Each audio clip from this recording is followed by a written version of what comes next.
If you ever have lived inside of political campaigns or inside of Congress, you recognize the people who have the most influence, the most significant people inside the system, are people who max out in their political contributions. So if you ask how many people max out, in 2010, 0.05% of Americans maxed out in their political contributions. So that means 0.05% have the most influence and 99.95% don't. So, you know, Occupy Wall Street, this movement taking off right now across the world, really.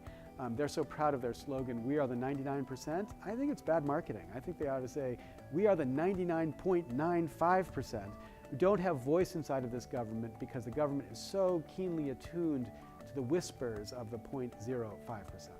So our system right now encourages a kind of extortion, a kind of political extortion, because members of Congress recognize that in an obvious way they have certain benefits that they can hand out to the public, and the public should be grateful and maybe even help pay for that. So the standard dynamic happens all the time in the context of taxes.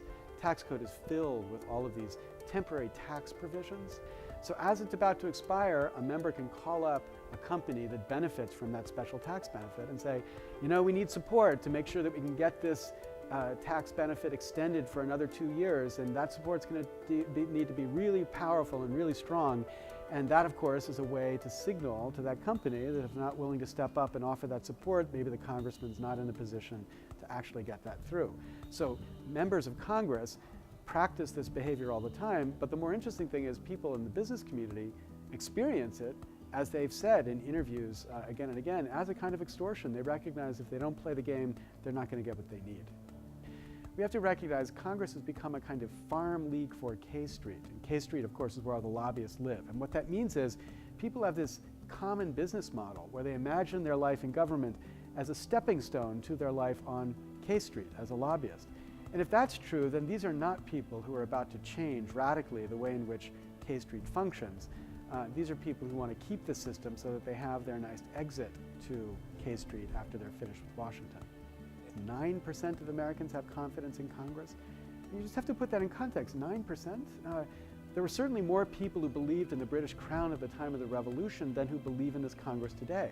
So that level of confidence, I think, is at bankruptcy level. And when a nation or when a political system is bankrupt, it needs to face that fact and fix itself. But I think that if we can get these different movements to recognize that there might actually be a common thing they agree about. So they don't have common ends, these two movements, but they might have a common enemy. And that common enemy is this corrupt system for funding our Congress. This is a very diverse political nation, and no side is going to legitimately capture the field and grab 80% of America on their views.